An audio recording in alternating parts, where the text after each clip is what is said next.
Breakfast with Valentine, Smooth 98.1. Business Express 91 starts now, and I have my special guest with me.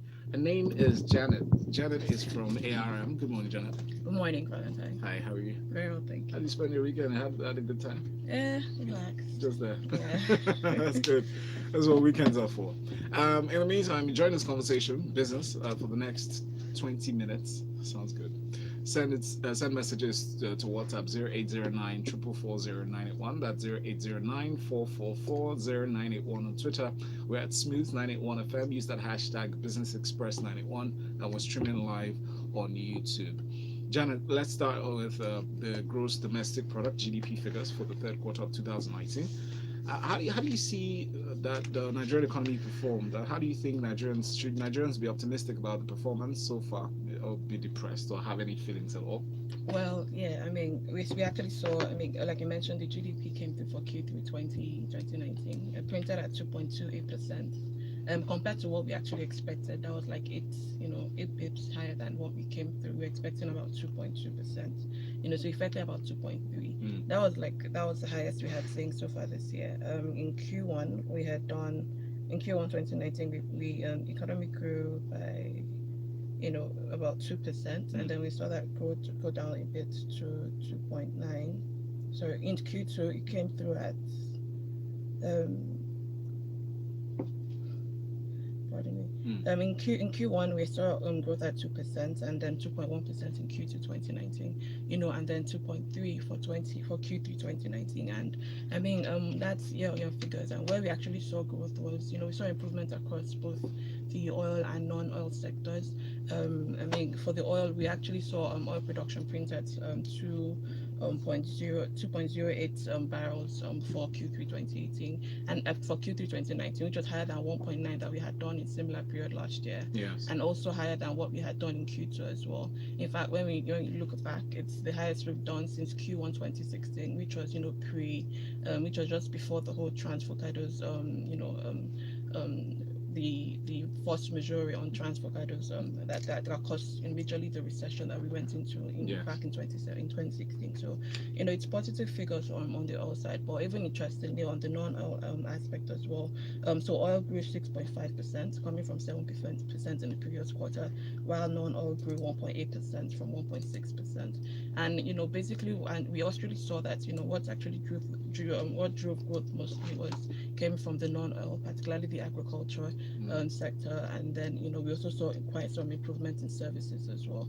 Agriculture, for agriculture, we actually saw quite some growth there. It grew by 2.3%, largely from the crop production. That actually accounted for over 20% of total GDP that we saw That's in high. Q3. Mm. Yes, exactly. So and then even for services as well, when you break that down in the ICT sector, we actually saw quite some good growth as well. Largely due to increased subscriber base, but also interestingly on finance services as well. We actually saw some recovery. We saw recovery in finance services, and that was largely we tied that largely to the LDR, the increased LDR that was approved by CBN earlier in July, where it was increased first to 60 and then to 65%. So we actually saw that just contribute more to the growth in Nigeria, in the country at that time. But when you have to look at it on the negative end, we actually saw for trade, it actually came in depressed. It was the second contraction that we had seen so far. It was like the second consecutive contraction. Earlier, if you just cast your mind back, we coming away from the recession, it was still suffering a bit. That it kept contracting quite until Q3 2018, and then we saw the growth keep up until Q1 2019. However, from Q2 we started to see the contraction, and then we saw it bigger in Q3. That you could you won't want to. It's impossible to take that away from the border closure. The thing that happened with the border closure in August, which kicked off in August. So, we saw all of that. So that just painting the overall picture, but overall, we're actually quite, we're still optimistic. Full year, we're expecting growth of 2.2% for 2019. We're expecting 2.2% for 2019, coming from 1.9% that we had done in 2018. Year on year, or just for Q4? No, I mean that's for the full year 20, Okay, for the okay. full year 2019. Going into 2020, hopefully most of these policies that have come up by the mostly, expansionary policies that CBN has put in place, trying to increase loans, trying to improve, ensure there's more money in the system to boost growth. We think we can see that, we saw that filter. I mean, we saw that impact in the GDP numbers. Manufacturing numbers were came through, quite positive as well. Agricultural, like I mentioned, was also positive. So Any significant impact from foreign direct investment? well, we don't we it's almost tough to to see that trickle in, but I mean by the time you start to see, I believe, there's this thing that by the time we're able to grow our own economies, you get to see that that foreign interest, and which is, it's actually good you bring that up, because it's actually a more solid form of inflows that we're expecting from foreign guys, rather than the foreign portfolio inflows, which CBN has almost more or less discouraged. Sorry, that's in looking at it from the instruments, fixed income instruments. Like I mentioned, we're trying to improve real sector growth. That way you're improving money in system. More or less reducing more or less all this. The transaction in automobiles, for instance. But we see them. We'll talk about the MPC now. You see how the CBN is trying to kill the two birds with one stone. Trying to keep the FPIs, at least not to put too much pressure in the system, while at the same time also ensuring growth, which we're seeing trickle into numbers. And FPI is a foreign portfolio investment. Of course. Thank you very much, Janet, for putting clarity to that. And that answers your question, Kevin. Kelvin just sent in a message on WhatsApp saying, "Good morning. What's responsible for the relatively strong GDP?" You said agriculture added about 20%. Agriculture services. That's where we mostly saw. Okay. That Please keep your messages coming in as part of the conversation. Send it to WhatsApp 0809-444-0981. I have Janet with me from ARM. Let's move on and talk about the Monetary Policy Committee meeting today. Yes. What's to be expected from that? Well, for us in house, we actually think things will just hold status quo, most likely keeping rates held where it currently is. So the whole picture, the whole monetary picture by the CBN lately has, it's almost hard to predict what to expect next from the CBN. Because what we actually just see coming through is more unorthodox practices, or more unorthodox means of managing the economy. When you say unorthodox, that's like the non-traditional means of of managing economy, or managing monetary sides of things. But we actually just see rates just staying a bit like that, keeping the MPCR rates where it currently is. But when you also look at the bigger picture of what's going on there, you're seeing how like I mentioned, individuals a while back, it's been announced individuals, that's domestic individuals, and non-financial institutions as well, are not allowed to participate in the OMO auctions. Yeah, they placed that restriction just about a month ago. So. Exactly. Yeah. So we've seen that. So basically all that, and then also increasing the loan to deposit ratio, all of that to improve real sector growth. But then at the same time, they're also keeping the OMO rates and OMO auctions open to foreign investors and foreign participants. So we're seeing, I mean, from the last OMO auction that held on the 7th of November, rates for the OMO auction actually OMO bills for the 1 year came in 2 beeps lower than where it was. But what we actually saw was there was lower subscription. Ideally, you'd expect that given the lower participation in the OMO market. But then at the same time, it's also hard to gauge what foreign interests, trying to measure their interest in our own automobile. So like I mentioned, it's still important that we have these FPI flows coming into the country, although FDIs are very much, they're better off. So foreign direct investment, FDI, FPI, foreign portfolio and yes, majorly the difference between both is the FDIs are, those that come into the country to make set up businesses essentially, that improves employment and the like, unlike FPIs where they're just coming for treasury bills and equities and the like. So currently, like I mentioned, we're holding rates where it currently is, and then looking at the monetary picture, CBN is still at that position trying to manage FPI flows, and at the same time improve growth as well.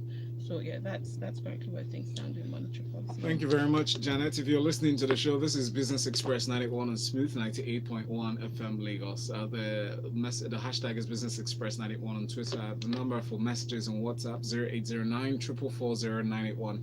If you keep hearing Omo, we're not talking about any detergent. We're actually talking about open market operation. It's a form of government, government instrument, Yeah, of course. government Yes, financial instrument. of course. Just to manage, it's essentially a way for CBN to manage how much money is in the system. Okay. And if you want to improve growth, you would want more money in the system. That's right. Thank you very much. Now let's talk about the big fish, the value added tax and the finance bill. It's been passed towards the end of last week. Boy, it shows that it's been passed last Thursday. Now, is there anything to be excited about this? I've asked a set of people. They're varied opinions. Some people are pessimistic. Some people say it's too short-sighted. The approach to approving this finance bill. A lot of people are paying very more attention to the VAT aspect of it, although it covers a lot more areas. People are saying they should have broadened the tax net more. But what are your thoughts on this? Well, I believe it's a step in the right direction. I mean, I believe it's expected that many people will want more, would perhaps want more aggressive steps taken on the fiscal side as well. But I believe it's actually a step in the right direction. And what they've gone ahead to do is, make amendments across some of the across different bills. First the VAT, then the petroleum profit bill, petroleum profit tax bill, yes. The company income tax bill as well, personal income tax. And then when you see it, there's a bit of, aside the increase in VAT, there are actually some policies that were actually aimed at actually growing the small businesses especially. So when you look at VAT, for example, if you have revenue less than 25 million naira, you're actually exempted from VAT. For the company income tax, there's also what's called the minimum tax as well. So if you're also earning revenue less than, that's as a business, if you're making revenue less than 25 million, you're also exempted from the minimum tax as well. So and then also so basically there's two sides to these things. There's a part of VAT which it was actually it's not new. It was announced earlier in the year that they were going to increase VAT. So this was just step to more or less give that approval. But on a broader scale, I believe it's actually positive. It's a step in the right direction, like I mentioned. And then also some angles as well where they're actually also trying to improve or increase so like for instance the dividend tax for petroleum companies are also they're no longer exempted. They have to pay it. Exactly, they have to pay, I believe, a tax on that as well. Yes. So we're just revisiting some of the old institutions or some of the old constitutions like the laws, yes, and then amending it, where to help the SMEs and also where to increase revenues for government essentially. Thank you. Kelvin says all production was also higher than the previous. Don't you think the strong GDP could be linked to the given favorable global oil prices? Well, is it directly linked to that? No, I wouldn't exactly say that. No, why we actually saw increased production was because we had there was the Engina oil the Engina there's Engina that actually increased production earlier in the year. Yes. So that was largely responsible for the increase you had seen. Okay. So like I mentioned, it was the highest in oil production that we had seen since Q1 2016. So that's actually fed through. And when you talk of prices don't really come to play when it comes to GDP because they're usually based on 2010 prices. So that doesn't usually come to play exactly. But where you would see prices come is when the prices are higher, then it encourages oil majors, as oil companies, to actually increase their production. Basically. But as far as GDP is concerned, prices don't really come to play. All right, thank you. Abiodun says he would like to know why the GDP figures for Q2 2019 was revised. Yeah. So well. Well, these revisions come, I mean, it's usually comes from the oil part of things as well. So you won't be surprised if next quarter as well you start to see, All the some revisions. yeah. Okay. Trevor Noah's Lapel Pin says, "Hi Janet, hi Valentine. Any outlook for the MPC meeting this week? We've already spoken about that. Thank you very much." Raymaker says, "Big ups to Nigerians for these GDP numbers. Despite all the badge thrown at us by the people who run this country, oil and government-dominated sectors keep contracting quarter on quarter, and the real sector is growing. Amazing, Janet. Please leave CBN out of this. Unorthodox is the real word. They are thinking to the left, if they are thinking at all." He said, "Biko, let me look for 50 naira to give this petrol guy because I'm adhering to the cashless policy." Thanks. Oluwaseun says, "Good morning. To correct, it's only been passed by the Senate. It's only been passed by the Senate. That's the Finance Bill. Yes. The House of Reps is yet to pass it and will actually be holding its public dialogue today." Thank you, Jilo, for Oluwaseun for that clarity. AIE says, "Dear Janet, AIM has started publishing the money market mutual fund rates on its website." A few things to clear up. We're going to address this very briefly. Janet is going to reply you. You can actually tweet her personal handle. Yes, of course. Janet, I would attend to that. Thank you very much, AIE. Let's very quickly touch on this final part, talking about the FEC approving the loan facility for Bank of Industry support the industry. That's 500 million euros. Yes, so wow. Essentially about 200 billion naira. And then there's the talks of how we're increasing debts daily and all of that. So we had the discussion, my team and I, earlier in the week, and then we actually talked about how it's that's exactly the problem, because when you look at other countries like US and Japan, for instance, they actually have debts to GDP that are over 100%. So I believe what's major for us is how we actually manage the debts, how this is actually utilized, how we actually are able to employ the debt to perhaps generate more revenues to that can pay off this debt and also grow the economy. Basically, that's I believe that's where the focus should be, and that's where most of our concerns lie. But I mean, it's a good development. Again, they're saying, they're going to channel that to particular real sectors, particularly for the BOI, to give single-digit loan rates again to SMEs and the likes, or to companies, basically. So all of this we hope would I think they already started it. Exactly. So we just hope all of this is channeled rightly and then able to grow all of these economies. Like I mentioned, GDP numbers look good. We hope it keeps going. I mean, for when you look at the banks, for instance, how they were able to. When you look at the tier ones, they grew loans by over 700 billion in Q3. So having all of these things channeled to the right places, managed properly, would yield some good results. And still, it would be nice, Janet, if the lending rates are fair, so the SMEs can at least pay back comfortably enough to get their businesses to succeed. Yes, I mean, compared to where we were, for instance, last year, I mean, I believe there's some improvement. We were running at around 20s, or majorly late, like about 20. You could hear as much as 24%, 28% of the last year. But currently we're hearing about 17, 18% thereabouts. I still feel it's a bit too high. Definitely. But the banks have to recoup that. Definitely. But this one is channeled. It's aimed at getting single-digit rates. So hopefully it's it's useful. Thank you very much, Janet. You've been so awesome. Janet is from ARM, and you can also contact her on Twitter at Janet Ogunkoya. At Janet Ogunkoya. Yes. Thank you. I hope you have a very productive Monday. Well, we're not done, actually. We're switching lanes to talk travel here on Smooth 98.1. Business Express is done. Let's continue the conversation on Twitter at Smooth 91 FM with the hashtag Business Express 91. Express, brought to you by EnterSwitch.